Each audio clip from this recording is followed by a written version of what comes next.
So yeah.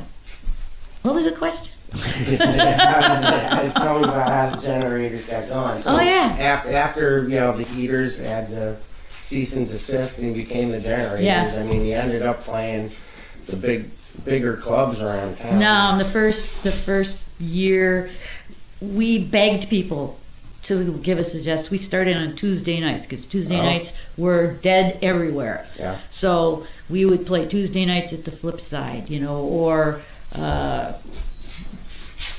Pop Shop, or the Mistake. I can't remember which was it called first. I think it was called the Mistake first, and then the Pop Shop. So we would get those places on the off nights.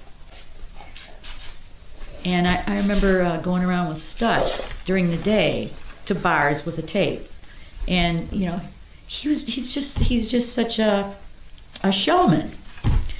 He can go walk into a bar in the middle of the day. Hey, fella, what are you doing? Hey, you just chat him up, and then he'd say, "Who do I see about get the tape out or whatever?" And he got us in. So he had the gusto in the group. They all had gusto, but he had the chutzpah. Yeah, the chutzpah to walk in and say, plus he's a big guy, and is more.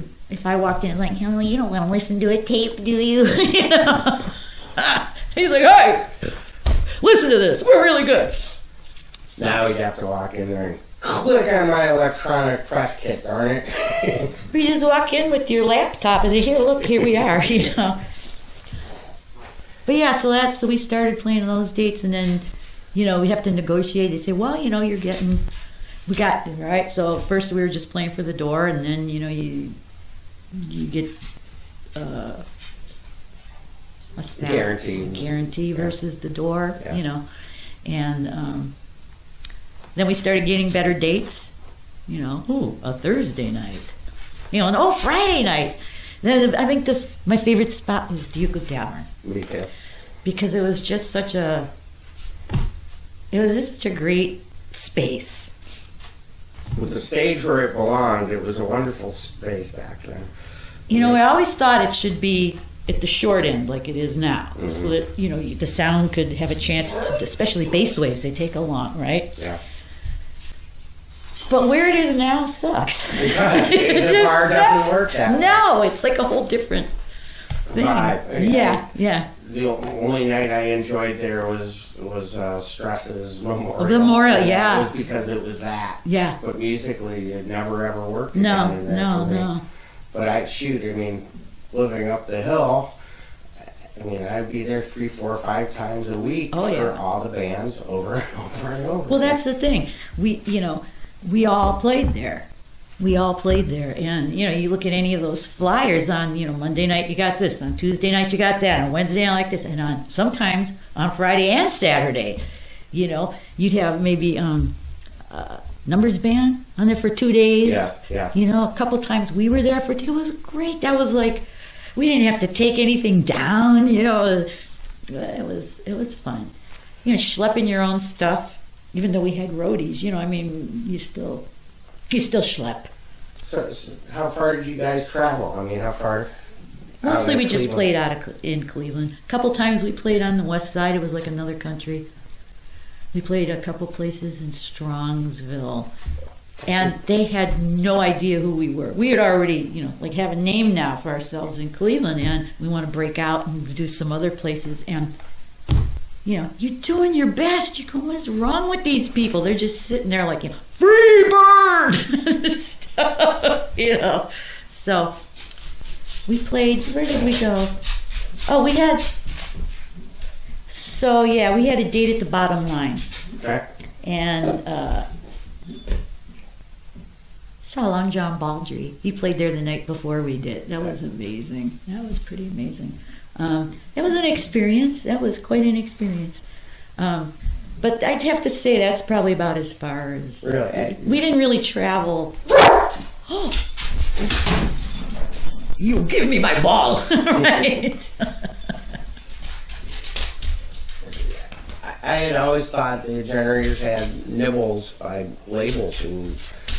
That's why we went to the Bottom Line. We were supposed to there were supposed to be record company people there. There was a write-up that, our management had given us the last of like the great sort of where you would rent it out and have a free bar, open bar and stuff, and they had all the tables with the little reserve spots on it, and it was just a fiasco. So let's just leave it at that. Yeah.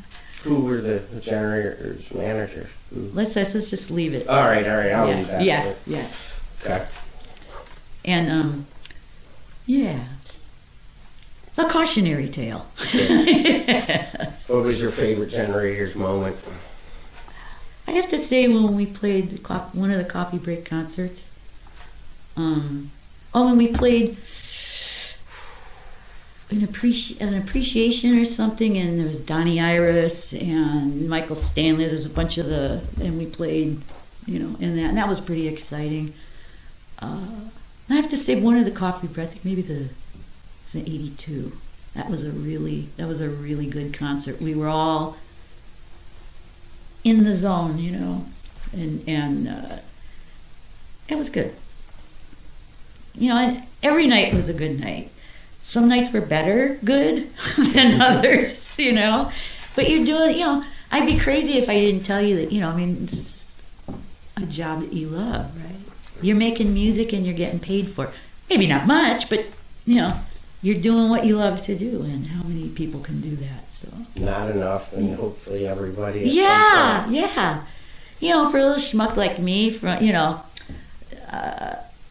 wow, it was just amazing, and it just all kind of happened, We kind of all came together kind of haphazardly and kind of haphazardly stuck together, like a loose chemical compound that's, going to lose some electrons here and there, Still have it. Most of it's original. Most of it, yeah. There was an energy. That's I've always